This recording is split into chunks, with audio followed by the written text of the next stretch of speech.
appeared and he said, at that time we used to do some internship report. So he came to me and said that I want to be your internship student, but I have a condition. I said, what is the condition? He said that you have to give me an A in the course. I found that this was very strange. I said, no, how can I guarantee this? And then I said, why do you need an A? Because he said that without an A, I'm not going to graduate. So then, as you know, with students, he was like a pest.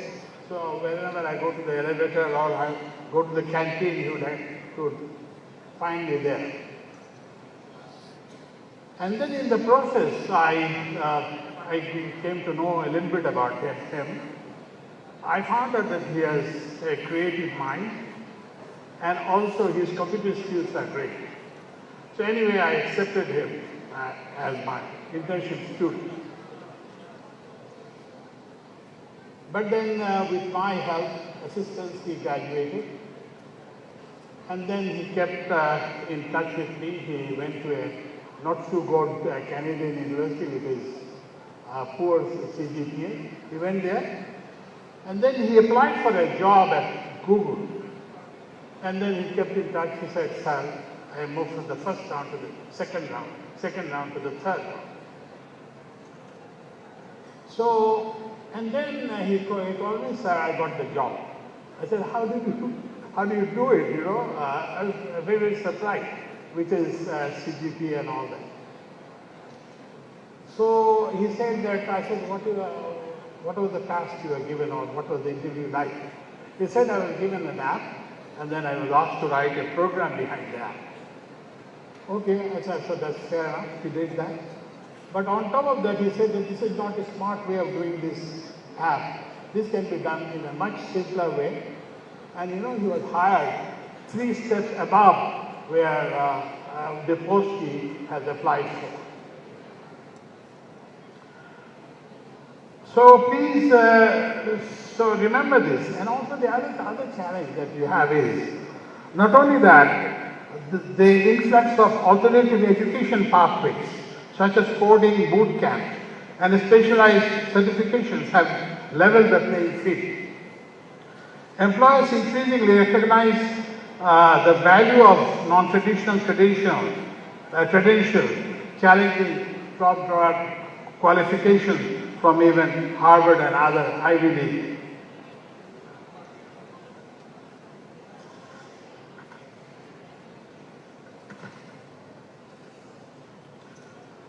My dear graduates, now after you graduate, the next important thing is you have to choose a career. Incidentally, from February, like you, I'll also be in the market looking for perhaps a new career.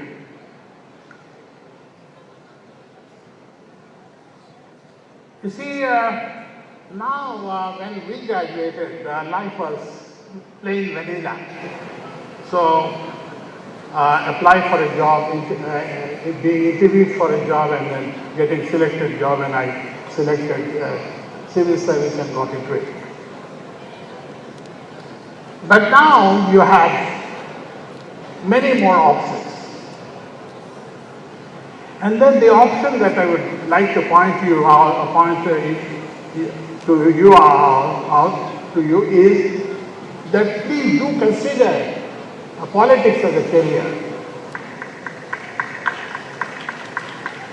And be a politician like Jacinda Ardern, the lady Prime Minister from New Zealand, a daughter of a police constable, an unwed mother, and she has written a beautiful memoir, a different kind of power. I encourage you to read the memoir. Because it is politics where we need the smartest people, we need the people with integrity. Otherwise, you know, this idea of change that we all talk about is not going to happen. So please do consider a career in politics. And then, you know, there is entrepreneurship that you could choose, and then at the very last you should put what I choose as a career, which is a government job.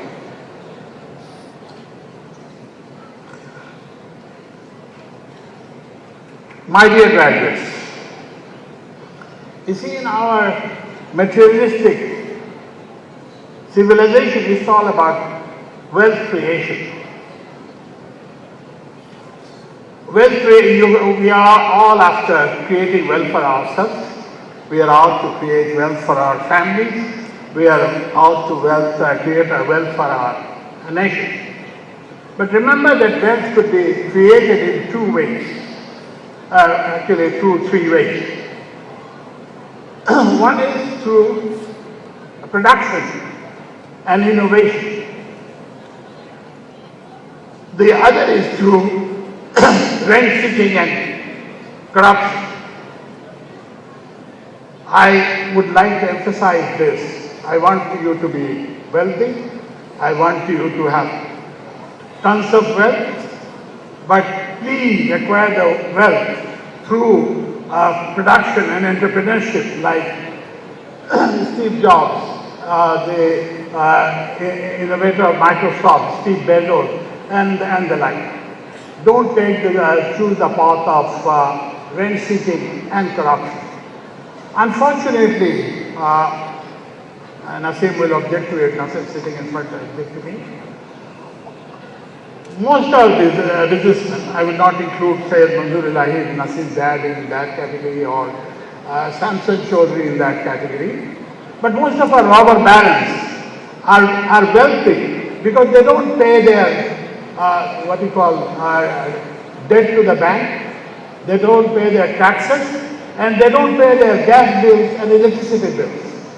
So that's and also they are rich because they got some license, they got some permits from the government, and their source of wealth is from the corridors of power where I currently work.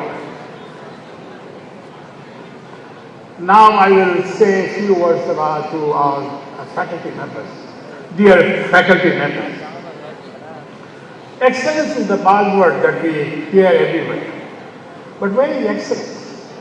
In a nation of 180 million people, we have only one Nobel laureate, that too in peace.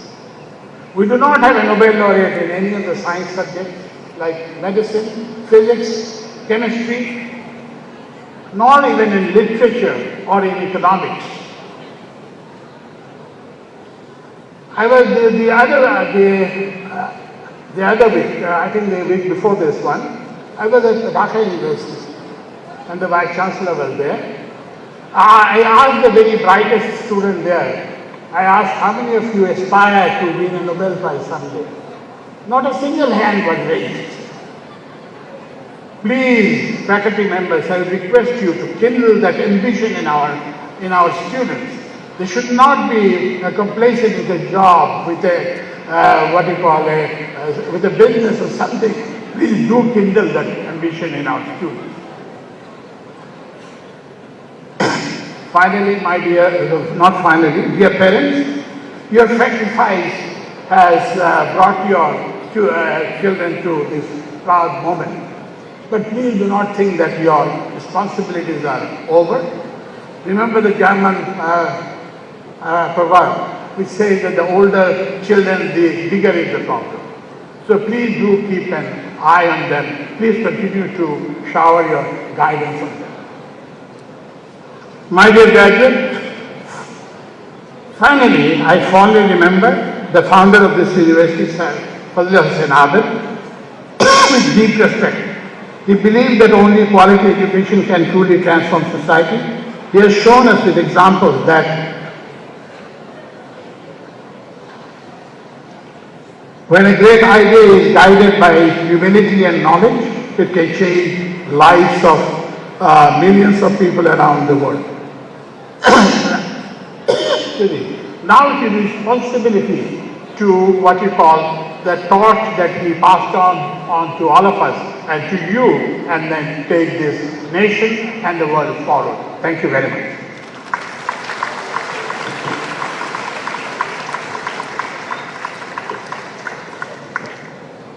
Thank you, Honorable Advisor. At this time, may I please request our Honorable Vice Chancellor